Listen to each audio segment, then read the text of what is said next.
Over the Christmas days of 1968, three NASA astronauts became the first ever humans to see the moon up close. Spending a total of 6 days in space, these brave men flew their tiny spacecraft beyond anywhere ever reached before, circling around the moon to perform tests for the first ever crewed moon landing, setting a record for the furthest distance from Earth ever reached by a crewed vessel at the time. However, in early 2026, this record is about to be broken, as NASA are just about to do it again. Hey there, what's up and welcome back to The Rocketer. My name's Philip and today I'll tell you everything that you need to know about NASA's upcoming Artemis 2 mission.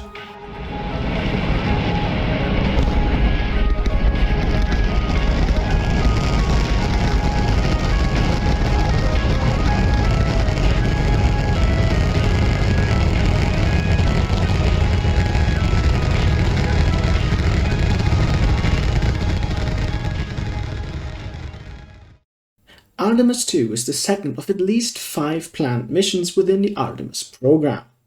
In case you've been living under a rock and still don't know what the Artemis program is, here's a quick rundown. Named in 2019, Artemis is NASA's currently ongoing lunar spaceflight program, set to return astronauts to the moon's surface for the first time since 1972. As its main goal is to follow in the steps of the Apollo program and build upon its achievements, it is fittingly named after the Greek goddess Artemis, who, in ancient Greek mythology, is Apollo's sister. The Artemis program is not only set to return human explorers to the lunar surface, but also establish long-term habitats and research opportunities in and around a permanent lunar base.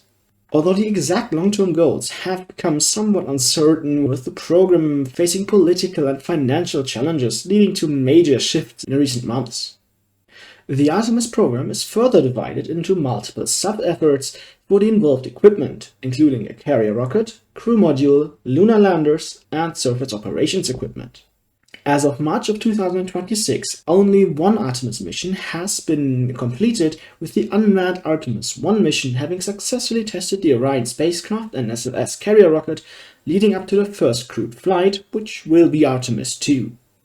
The next mission scheduled, Artemis 3, was originally set to feature a moon landing, but has recently been changed into another test mission set to confirm readiness of the lunar landers and some surface equipment in low Earth orbit, and is scheduled to happen in late 2027 or 2028.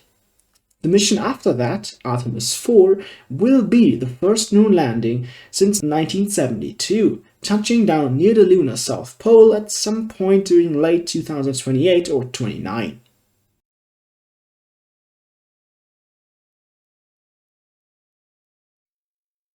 As every Artemis mission, Artemis 2 will be flown by an Orion capsule, which is carried into space by a Space Launch System carrier rocket.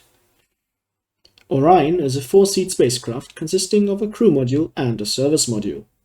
The crew module follows the design of classic crew capsules as used during the Apollo missions and has a diameter of 5 meters and 3 centimeters, while standing 3.3 meters tall, resulting in an internal pressurized volume of just under 9 cubic meters. Orion features modern computer systems with a high degree of automation, with a digital glass cockpit derived from the Boeing 787. The crew module itself only features limited life support systems, but is equipped with maneuvering RCS thrusters and an ablative heat shield for re-entry.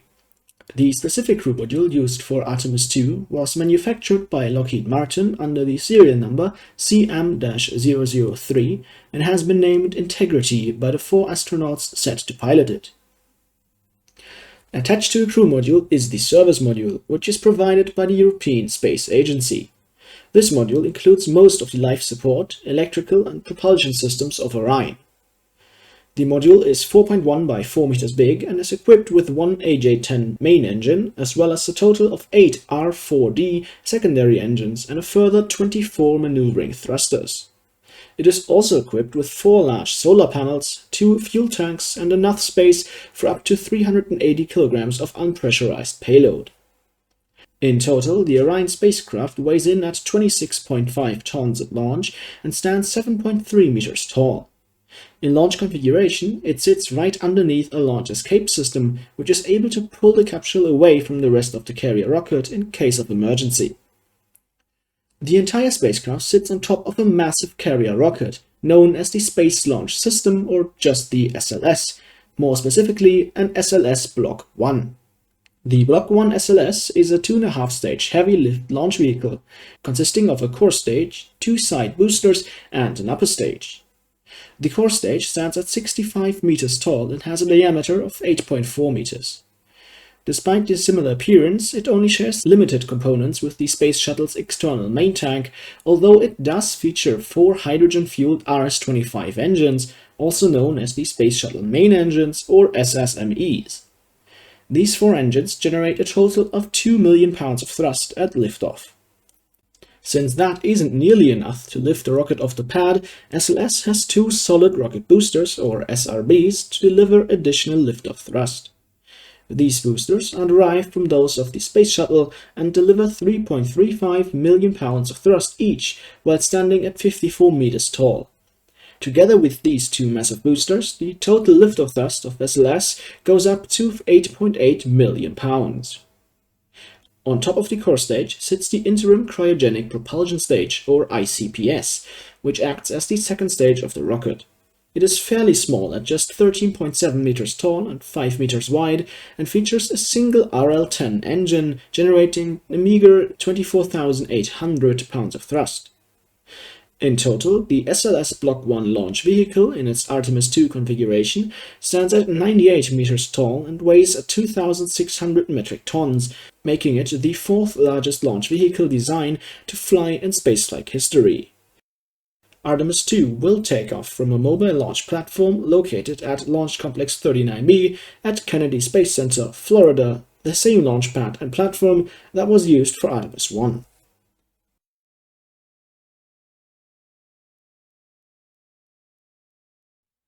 Artemis 2 will both be the first crewed mission of SLS and Orion and the first crewed lunar mission in 54 years. Although most of the navigational tasks of the journey are going to be done automatically, the crew of 4 astronauts has, besides standard astronaut training and earlier in-space missions, received additional training in piloting Orion and analyzing systems performance. Artemis 2 will be commanded by Reed Wiseman, an experienced NASA astronaut and retired US Navy fighter pilot from Baltimore. Wiseman completed his astronaut training in 2011 and spent over half of 2014 on the ISS for expeditions 40 and 41, which is still his only prior spaceflight, spending 165 days in space. He then was the acting chief of NASA's astronaut office until 2022, when he stepped down to return to the active astronaut roster and got selected as mission commander for Artemis 2 in April of 2023. The pilot and therefore second in command will be Victor Glover, another experienced NASA astronaut born in 1976 in Sonoma, California. He achieved a total of 3 master's degrees at 3 different institutions early in his life before also joining the US Navy, flying over 40 different aircraft over his career. He then joined NASA in 2013 and completed basic astronaut training in 2015. He also has a previous day on the International Space Station to show for himself, spending just 2 days more than Wiseman in space during expeditions 64 and 65 during late 2020 and early 2021. Glover's presence on the mission has a symbolic meaning as well, as he will be the first person of color to fly beyond low Earth orbit. There also will be a total of 2 mission specialists on the mission, one of which being Christina Koch. Born in 1979 in Grand Rapids, Michigan, she initially pursued a science career and even spent time in Antarctica before becoming a NASA astronaut in 2013, training alongside Glover to also graduate in 2015. She actually spent the by far longest time in space out of all the crew, staying on the ISS for a total of 328 days during expeditions 59 through 61 in 2019. She will also be the first ever woman to fly beyond low Earth orbit during Artemis 2. The final crew member is Jeremy Hansen of the Canadian Space Agency CSA. Born in 1976 in London, Ontario, Canada, he initially trained with the European Space Agency, exploring cave systems and conducting underwater research, before becoming a CSA astronaut in 2009. He was selected to be on Artemis 2 through a treaty between the United States and Canada that will see Canadian astronauts fly on Artemis missions in exchange for technological cooperation between the CSA and NASA. This will also make Hansen the first ever non-American to go beyond LEO.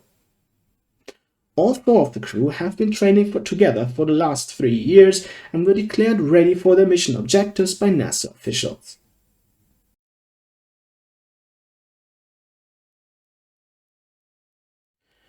Originally, Artemis 2 was set to launch at some point during February of 2026. However, on February 2nd, the Space Launch System set to launch the mission encountered a hydrogen leak issue during a scheduled wet dress rehearsal, and after failing yet another test on the 21st, the SLS vehicle had to be rolled back to the VAB for checks and repairs.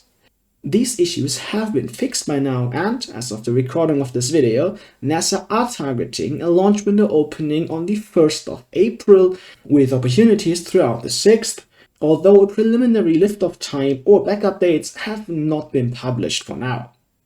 Editing Phil here. We now have actual liftoff times for Artemis 2, and NASA seem to be sticking to the very first moment the window opens, which is on April 1st, 6:24 p.m. Eastern Standard Time, which is the local time at Kennedy Space Center.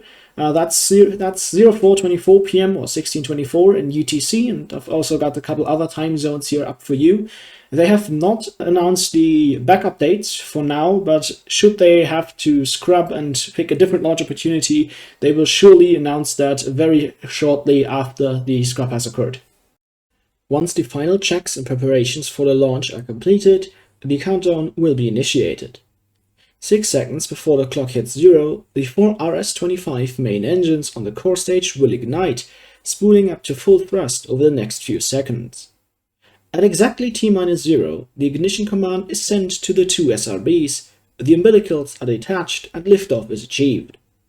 Unlocking its full 8.8 million pounds of thrust, SLS will then take only little over a minute to accelerate past the sound barrier and pass through max Q, the moment of highest aerodynamic loads on the vehicle. After 2 minutes and 8 seconds, the SRBs will have burned through all of their fuel and therefore get separated from the rocket. At 3 minutes and 18 seconds into flight, Orion's launch abort tower will also be jettisoned, as it is rendered useless from this point on. The core stage engines will continue firing for a total of 8 minutes, cutting off just barely short of orbital velocity.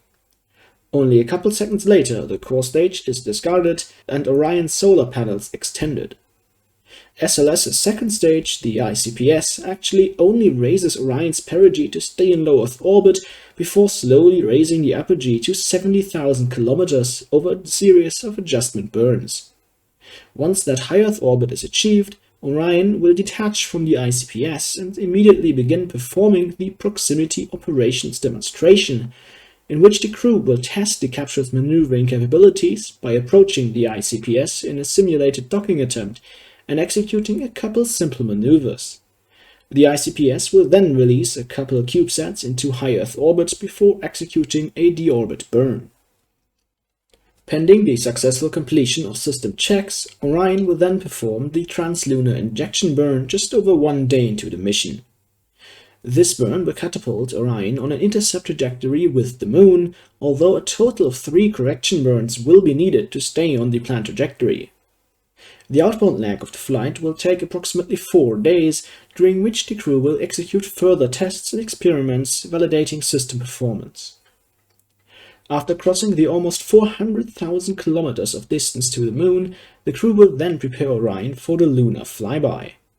The entire flyby will take roughly 1.5 days and follows a slingshot trajectory around the Moon, in the process breaking the record for the farthest distance from Earth for a crewed spacecraft, exceeding 450,000 kilometers from Earth.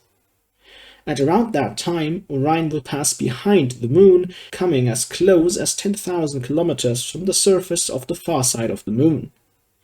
During the whole flyby, the crew will execute more tests and collect scientific data by observing the lunar surface with multiple instruments before leaving the moon's sphere of influence just under 6 days into the mission. The return journey to Earth will take another 4 days, in which the crew is scheduled to complete another series of critical tests, including a demonstration of radiation shielding and manually piloting Orion while executing more correction burns. The return trajectory ends directly inside Earth's atmosphere, requiring re-entry preparations to be complete beforehand. Just before entering the atmosphere, the crew module will separate from the service module and reorient to be pointed heat shield first for re-entry. The re-entry portion itself consists of an aerobraking phase followed by the actual re-entry, which will see Orion enter the upper atmosphere at over 40,000 km per hour, the fastest re-entry ever attempted. The full re-entry phase takes just 13 minutes and ends with Orion splashing down in the Pacific Ocean off the coast of Mexico, completing the mission after 9 days, 1 hour and 46 minutes in space.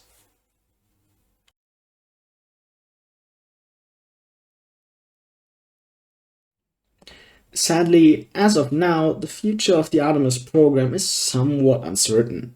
You see, the program has experienced enough financial issues and questionable decision-making for me to have made a 30-minute video on it before, and that has, of course, led to some political complications. As a government-funded program, Artemis is highly dependent on Congress approval, and that has turned out to be a challenge in recent time, considering the highly unstable nature and low reliability of the current administration, to put it nicely. However, things are looking better than just a couple months ago, as NASA does currently have the funding for at least 3 more missions under the Artemis program. As there have been recent changes to Artemis, however, there's a good chance that the program will continue long after that. The next mission after Artemis 2, Artemis 3, was originally supposed to return astronauts to the lunar surface, but that has now been changed as a new mission was inserted into the schedule between the original Artemis 2 and 3 and subsequently named the new Artemis 3, with the moon landing being pushed to Artemis 4 while staying within the originally intended schedule. Pending the successful completion of Artemis 2, Artemis 3 will launch as early as late next year to take another crew of 4 into low Earth orbit to conduct further testing on Orion, as well as docking with the lunar lander for Artemis 4, which is currently intended to be an HLS Starship, provided SpaceX finally get a grip of that vehicle. Artemis 4 would then, if everything goes to plan, launch in late 2028 or early 2029, completing the first lunar landing of the Artemis program, with astronauts staying on the lunar surface for up to 2 weeks before returning. The next 2 missions after that will also feature lunar landings and introduce new equipment to the program, including an upgraded standard SLS with a new upper stage, likely a Centaur V derivative, as well as the beginnings of the lunar surface base as presented in NASA Administrator Jared Isaacman's Ignition Initiative just a couple days ago.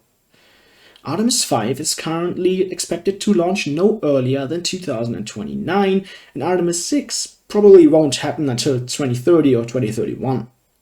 Pending Congress funding, NASA is planning at least 5 more missions throughout the 2030s, each of which featuring a lunar landing and prolonged stay on the moon, along with introducing more surface equipment and the expansion of the moon base into a permanently crewed habitat.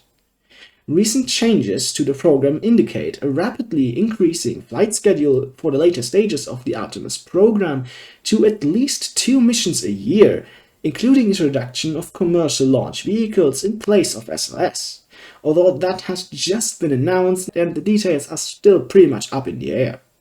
But still, the success of Artemis 2 is essential moving forward, paving the way for all future crewed NASA missions to the moon.